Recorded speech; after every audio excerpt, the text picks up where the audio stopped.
Bonjour, mon invité, c'est un homme d'affaires de Trois-Rivières. Il a un talent caché. Depuis 3 ans, il joue de l'harmonica. Il s'agit de Guy Marcotte. Bonjour, Guy. Allô? Alors, ça fait un petit moment que j'essaie de t'inviter à l'émission. Tu n'étais jamais prêt ou... Oui, bien, c'est ça. Je me sentais pas prêt pour jouer, là. Mais là, ça va mieux un peu. Parce que ça fait seulement 3 ans. Oui, ça fait 3 ans, là, quasiment jour pour jour. C'était ma fête hier, puis j'ai commencé le jour de ma fête, là, 3 ans. Oh. Guy, bon, il y a plusieurs harmonicas ici. On en parlera un peu plus tard, mais j'aimerais qu'on parle un peu de l'origine de cet instrument de musique. L'origine, bien, ça date...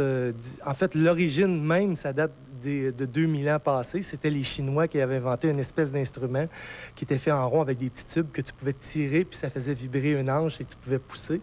Mais ça a vraiment été repris à la fin des années 1800 par les frères, je me souviens pas trop du nom, là, mais en tout cas, ça avait été repris par la compagnie Honor, qui ont fait vraiment la première harmonica qui était vraiment populaire, qui était la petite Marine Band ici.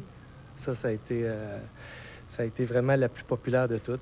C'était un instrument qui était populaire parce qu'à l'époque, ça coûtait pas cher.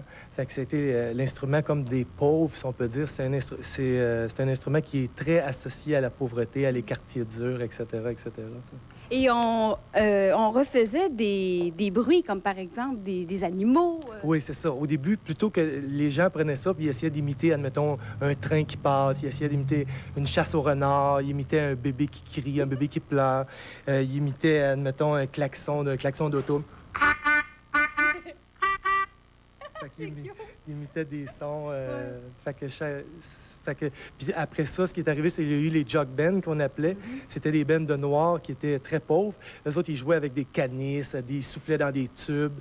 Et puis là, les instruments qui sont au début du siècle, dans les années 20, qui se sont couplés avec les jug bands, ça a été la guitare et l'harmonica qui était le premier instrument. T'sais.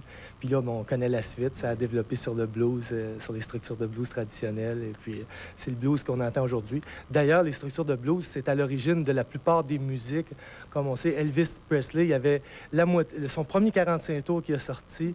Il y avait une pièce d'un côté, c'était une musique de blanc. L'autre pièce, c'était une musique de noir. C'est pour ça qu'Elvis, il était comme un élément antiraciste d'une certaine façon.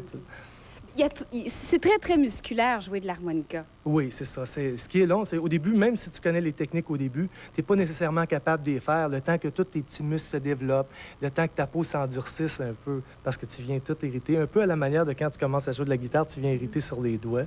Mais l'harmonica, le temps que ça se développe, là, ouais. Il y a plusieurs techniques. J'aimerais que tu nous en montres. Oui, bien, en fait, c'est que il y a 3 principales techniques pour jouer. En fait, on appelle ça des embouchures. Tu as une embouchure simple. C'est ce qui est pas mal utilisé au Québec. C'est à ce moment-là, tu prends juste tu joues dans un trou à la fois. Tu as une embouchure qui est une embouchure en U, qui est un peu la même chose, mais qui permet d'aller beaucoup plus rapidement.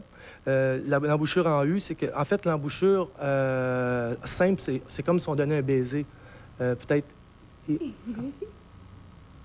Alors que l'embouchure en U, c'est la langue qui glisse. Puis la 3e embouchure, qui est l'embouchure traditionnelle, c'est cette embouchure-là qu'on se sert pour le folklore, c'est une embouchure en accord. À ce moment-là, ce qu'on fait, c'est que l'harmonica a été dessinée, c'est qu'ils ont enlevé les notes qui empêchent d'avoir un accord pur. Ça fait que peu importe où on souffle sur l'harmonica, on a toujours un bel accord. Alors, ce qu'on fait, la méthode traditionnelle, c'est qu'on pose notre langue sur des trous, puis on joue à droite. Fait qu'on peut s'accompagner.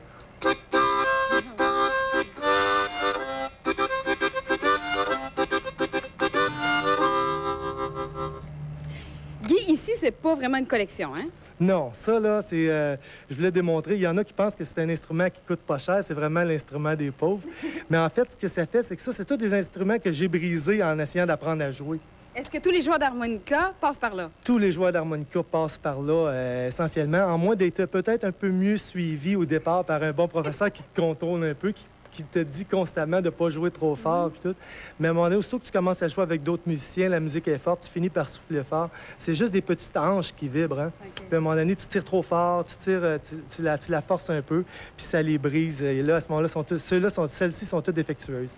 Guy, demain, au Café Nord-Ouest, dans le centre-ville de Trois-Rivières, on pourra te voir à l'œuvre. Oui, c'est ça. C'est le vernissage d'un de mes amis, Carl Chevary, qui fait un vernissage de peinture. Et puis, on va être là de 7h à 10h pour jouer de la musique pour le vernissage à Carl. Bon. Pour la pause, Quelques notes, s'il vous plaît? Ah oui, tiens, je vais prendre ça ici.